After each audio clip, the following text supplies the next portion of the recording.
सभी प्यारे दोस्तों को नमस्कार। यूपी पुलिस कांस्टेबल के फॉर्म ऑनलाइन हो चुके हैं। मैं आपको बताता हूं कि आपको किस तरीके से साइट पर पहुंचना है। गूगल में टाइप करना यूपी पुलिस, जैसे मैंने टाइप किया है, ठीक है। ये जो नीचे वाली है ये साइट, जैसे ऑफिशियल वेबसाइट ये आया है Uttar Pradesh police recruitment and promotion board. इस पर क्लिक कर देना, यहाँ आ जाएगा, ये अपीयर हो जाएगी। ये नोटिस पे क्लिक करना है आपको। किस पे? नोटिस पे। नोटिस पे क्लिक किया। ऑनलाइन आवेदन, पुलिस में आरक्षी नागरिक पुलिस के पदों पर सीधी भर्ती 2023 में आवेदन करने हेतु लिंक। इस पे आप क्लिक करेंगे, इस तरह की विंडो अपीयर होगी। देखो यहाँ दिया हुआ है फॉर्म स्टार्टिंग डेट और ऑनलाइन एप्लीकेशन की लास्ट डेट, ठीक है, और पेमेंट की लास्ट डेट और अमेंडमेंट की लास्ट डेट 18 जनवरी 2024। इसके बाद आपको अप्लाई ऑनलाइन पे क्लिक करना है, ठीक है।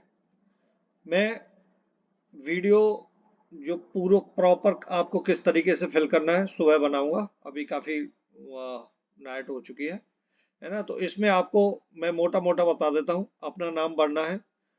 जैसे मान लो यहाँ मेरा नाम, आपका नाम मान लो सुरेश सिंह है, तो यहाँ सुरेश टाइप करना है, यहाँ सिंह टाइप करना है।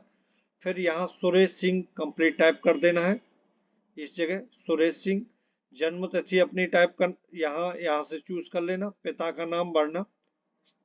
याद रखना, नाम गलत नहीं हो जाना चाहिए। जो आपकी मार्कशीट में नाम है वही नाम रखना है। माता का नाम जो मार्कशीट में है वही। स्पेलिंग मिस्टेक का विशेष ध्यान देना है। लिंग, यदि आप मेल हैं तो मेल, फीमेल हैं तो फीमेल, ठीक है। अपना मोबाइल नंबर डालना, फिर दोबारा से मोबाइल नंबर डालना, अपना आधार नंबर डालना, ईमेल आईडी, पुनः दोबारा से ईमेल आईडी। यहाँ राष्ट्रीयता में लिखना है आपको इंडियन। इंडियन लिख दिया। इसमें क्या आप उत्तर प्रदेश के मूल निवासी हैं? हाँ जी हैं, है ना। हैं तो यस, नहीं है तो नो। ये पूछ रहा है क्या आपने आरक्षण और आयु में छूट के लिए, हाँ यस कर देना है, ठीक है। इस पर जैसे ही आप यस करेंगे तो डोमिसाइल के लिए वो बोलेगा। डोमिसाइल के लिए बोलेगा कि भाई आपके डोमिसाइल पे किसके, मतलब किसके द्वारा बनवाया हुआ है। District magistrate, additional district magistrate, sub divisional magistrate, tehsildar. मान लो आपने डिस्ट्रिक्ट मजिस्ट्रेट के थ्रू बनवाया हुआ है। मूल निवास प्रमाण पत्र निर्गत करने की तिथि, मतलब जब उसको इश्यू किया, डेट ऑफ इश्यू डोमिसाइल की, तो वो जब इश्यू किया हुआ है उसमें डेट लिखी रहती है, वो आप यहाँ से चूज कर लेना। मूल निवास प्रमाण पत्र की संख्या, डोमिसाइल सर्टिफिकेट का सीरियल नंबर आपको यहाँ मेंशन कर देना है। और यहाँ से जैसे मैं आगरा का रहने वाला हूँ तो मुझे यहाँ आगरा चूज करना होगा। जो आपका हो वो उसे चूज कर लेना है यहाँ से। ओके। उसके बाद श्रेणी में आपको, यदि ओबीसी हैं तो ओबीसी, है ना। जर्नल हैं तो जर्नल, जो भी हैं आप, वो एससी एसटी ईडब्ल्यूएस आप यहाँ से सेलेक्ट कर लेना, ठीक है। जैसे मैंने ओबीसी सर्टिफिकेट, ओबीसी यहाँ सेलेक्ट कर लिया।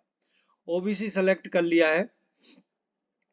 ओबीसी सेलेक्ट कर लिया तो अब यहाँ आप ओबीसी हैं तो उसका प्रमाण देना पड़ेगा।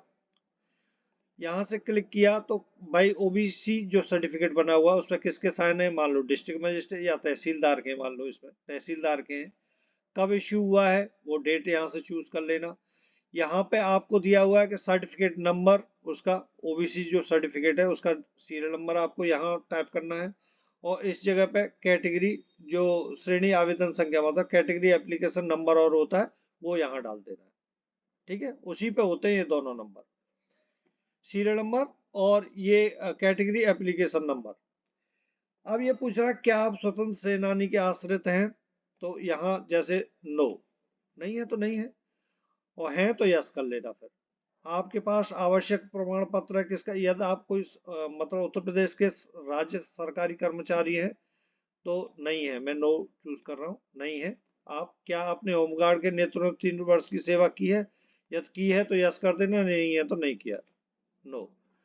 क्या आप भूतपूर्व सैनिक हैं, यदि हैं तो यस कर लेना, और नो नहीं है तो नहीं है। जैसे मान लो आपने यस कर दिया तो वो जो आपका डिस्चार्ज बुक है उसका पूरा ब्यौरा मांगेगा, आप कब भर्ती हुए थे, डिस्चार्ज बुक किसके द्वारा इश्यू की गई है, पूरा उसका सर्टिफिकेट नंबर सब कुछ मांगेगा। तो हमने क्या कर दिया, यहाँ नो कर दिया। नो कर दिया। अब आ जाओ, यहाँ शैक्षिक योग्यता मांग रहा है। हाई स्कूल बोर्ड का नाम, किस बोर्ड से हाई स्कूल किया था वो आपने यहाँ मेंशन करना है। उत्तीर्ण करने का महीना, मतलब जब जो आपकी सनद, सनद पर डेट लिखी होगी, या आजकल जो नए वो है उस पर सनद नहीं होती, उसी में सब कुछ होता है, तो वहाँ डेट लिखी रहती है और ईयर लिखा रहता है, वो मेंशन कर देना यहाँ से चूज करके। पास हुए हैं आप, हाँ जी पास हुए। अनुक्रमांक नंबर डाल देना और उसका प्रमाण पत्र संख्या यहाँ डाल देना। ऐसे ही इंटर का ऐसे ही बनना है आपको, ठीक है। यहाँ पास आपको सेलेक्ट करना है, बोर्ड का नाम लिखना है, उत्तीर्ण का महीना तथा वर्ष लिखनी है, अनुक्रमांक उसका अपनी मार्कशीट का, और उसका प्रमाण, जो प्रमाण पत्र संख्या है, अंक पत्र क्रमांक, वो यहाँ लिखना है, ठीक है। इसमें आपके पास यदि ओ लेवल है तो यस कर देना। ये उस समय देखो, ये तीनों कैटेगरी उस समय आपके फायदा करती है जब आपके नंबर इक्वल हो जाते हैं किसी के साथ, तो आपको प्रेफर किया जाता है, ठीक है। मान लो एक वैकेंसी है, आप 4 बंदे हैं, एक वैकेंसी बची है, 4 बंदे हैं, 4 बंदों के आपके इक्वल मार्क्स हैं, ठीक है, इक्वल मार्क्स हैं, तो आपको प्रेफर किया जाएगा। कब, जब आपकी डेट ऑफ बर्थ और उनकी डेट ऑफ बर्थ इक्वल हो जाती है। उसके बाद यदि आपके पास ओ लेवल सर्टिफिकेट है तो आपको सेलेक्ट किया जाएगा। यदि आपके पास ये यदि आपने 2 साल में न्यूनतम अवधि के लिए प्रादेशिक सेना में यदि आपने सर्विस की है तो आपको प्रेफर किया जाएगा।